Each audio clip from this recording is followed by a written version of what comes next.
If you are using an iPhone or an Android, you have seen an update on your phone on COVID-19. Many people think that Apple and Google are pushing COVID-19 tracking apps into your phone without your permission. Neither Apple or Google say they have not installed any COVID-19 tracking apps into your phone. What we see in our phone is a new feature to automate COVID-19 contact tracing. Apple and Google call it exposure notification. Until you download an app from an app store or marketplace, the exposure notification feature is not used. In this video, I like to explain how contact tracing works. It depends upon a person's ability to recall everyone who had come in close contact within a 2-week period. As you can imagine, this is a tough endeavor. The new exposure notification will bring some level of automation into the tedious contact tracing process. Many contact tracing apps already exist. Those apps can be modified to take advantage of this new feature, exposure notification. Let us look at an example of two strangers in an airport. One is Alex and other is John. They happen to be next to each other in the airport. They don't talk or share anything. Let us assume that they both have some contact tracing app installed on their smartphones. Alex and John's phone generate a token, which is a string of random letters and numbers. Alex's phone broadcasts his token and John's phone sees it and stores it.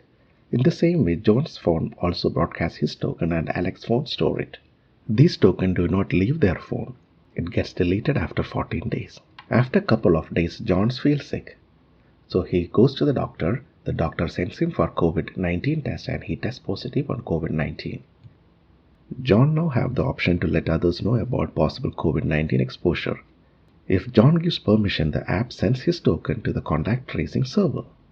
Next day, while Alex is sitting in a cafe, his phone checks with the contact tracing server and it finds a match with a token it has seen in the last 14 days. This match means Alex's phone was in close proximity with someone who was recently tested positive for COVID-19. Alex's phone has no means of finding how he got exposed. It does not see the token. All it knows is a match has been found. Since Alex is now aware of possible COVID-19 exposure, he can isolate himself, watch for symptoms, or seek medical help. Critics are concerned about two things. One, privacy, and other, giving tech companies too much control over our health data.